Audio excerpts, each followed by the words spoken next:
Assalamualaikum warahmatullahi wabarakatuh. Perkenalkan, nama saya Selvia Wahyuni dari kelas 1B Prodi Tadris Biologi. Di sini saya akan menjelaskan tentang materi himpunan. Selamat menyaksikan. Mengenal himpunan dan contoh himpunan dalam kehidupan sehari-hari. Sebelum mengetahui dan menerapkan contoh himpunan dalam kehidupan sehari-hari, kita harus terlebih dahulu mengetahui apa itu himpunan. Himpunan diperkenalkan oleh George Cantor 1945 sampai 1918, seorang ahli matematika Jerman. Ia menyatakan bahwa himpunan adalah kumpulan atas objek-objek. Objek tersebut dapat berupa benda abstrak maupun konkret. Kenapa begitu? Karena pada dasarnya benda-benda dalam suatu himpunan tidak harus mempunyai kesamaan sifat atau karakter, atau himpunan merupakan kumpulan benda-benda atau objek-objek yang didefinisikan dengan jelas. Pada dasarnya, istilah himpunan ini memiliki notasi tanda khusus, yakni berupa tanda kurung kurwal. Biasanya, himpunan juga akan diberi nama menggunakan huruf kapital, misalnya A, B, C, dan X. Sementara penggunaan huruf kecil digunakan untuk mengayakan anggota himpunan. Keanggotaan dari suatu himpunan dinyatakan dengan lambang berupa seperti E yang dibaca sebagai anggota dari. Sementara itu, untuk menyatakan anggota yang bukan termasuk pada himpunan, maka akan dinotasikan dengan lambang seperti E yang digaris tengah, yang dibaca bukan anggota dari. Cara menyatakan himpunan.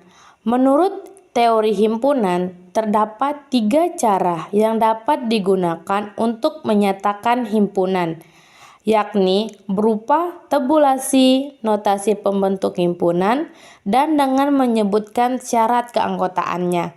Nah, berikut adalah penjelasannya. A. Tabulasi alias mendaftar. T. Roche metode.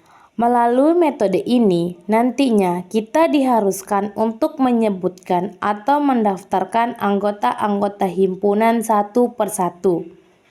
Dalam penulisannya tersebut harus dipisah dengan tanda koma.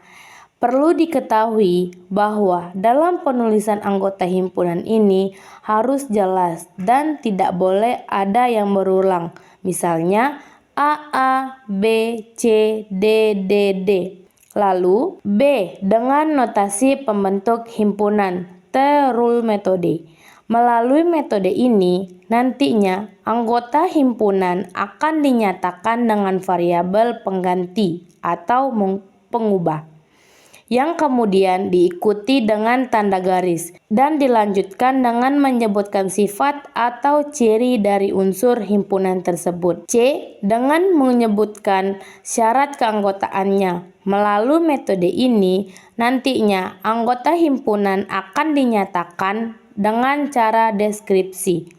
Artinya, untuk menyatakan himpunan adalah dengan kata-kata dan dibatasi oleh tanda kurung kurwal. Selanjutnya, mengenal contoh himpunan dalam kehidupan sehari-hari.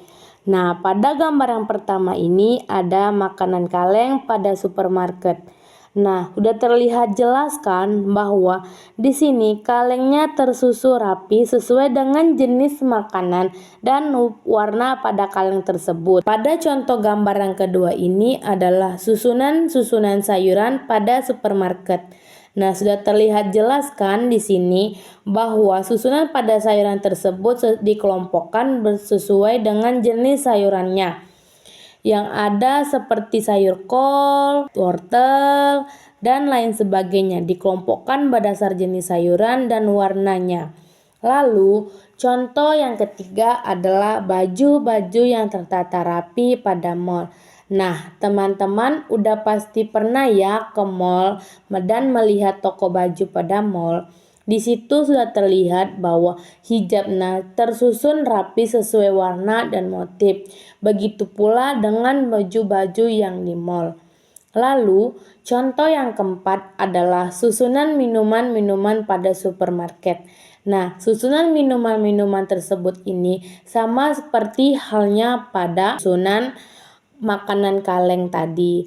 Nah, terlihat kan bahwa susunan pada minuman ini tidak ada yang menyelip yang lain pada susunan tersebut. Selanjutnya adalah susunan barisan buah-buahan yang tertata rapi pada supermarket. Sama seperti susunan sayuran tadi, buah juga dikelompokkan berdasarkan jenis buahnya, warna buahnya. Kalian udah paham kan dari 5 contoh tersebut bahwa himpunan ini berada dekat di sekitar kita.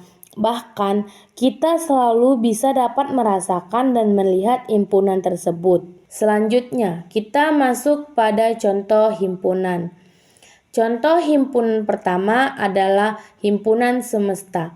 Himpunan semesta adalah himpunan yang memuat semua anggota himpunan yang dibicarakan.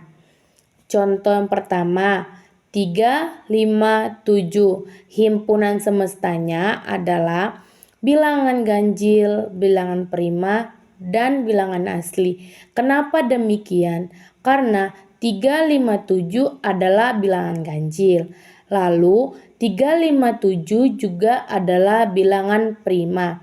Dan yang terakhir 3, 5, 7 adalah bilangan asli.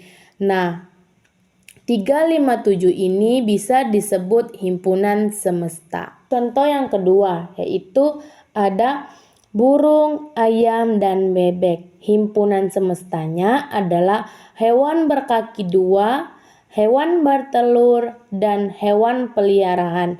Sama pada contoh 1 tersebut, di sini terlihat bahwa burung, ayam, dan bebek adalah hewan yang berkaki 2. Ya, tentu jelas berkaki 2.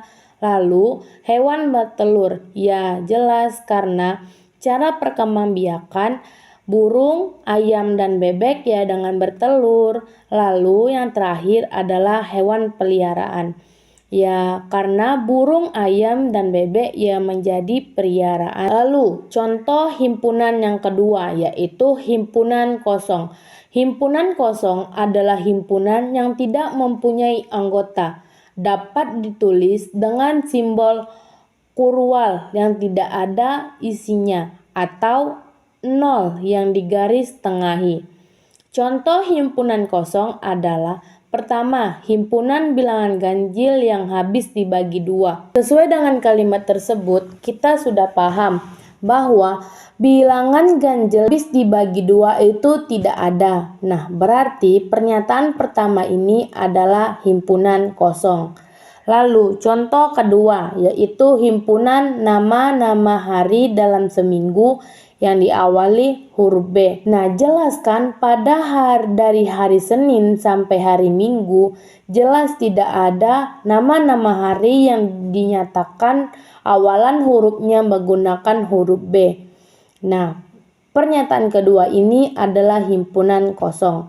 Lalu contoh yang terakhir adalah himpunan nama-nama bulan dalam setahun yang lamanya lebih dari 31 hari. Dalam setahun itu ada 12 bulan. Tidak ada kan yang lebih dari 31 hari. Nah, pada contoh ketiga ini juga termasuk pada himpunan kosong.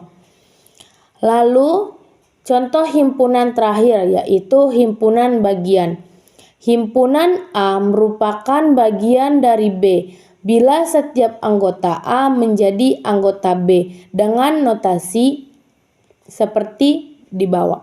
Contoh 1. A sama dengan 1, 2, 3, 4, dan 5.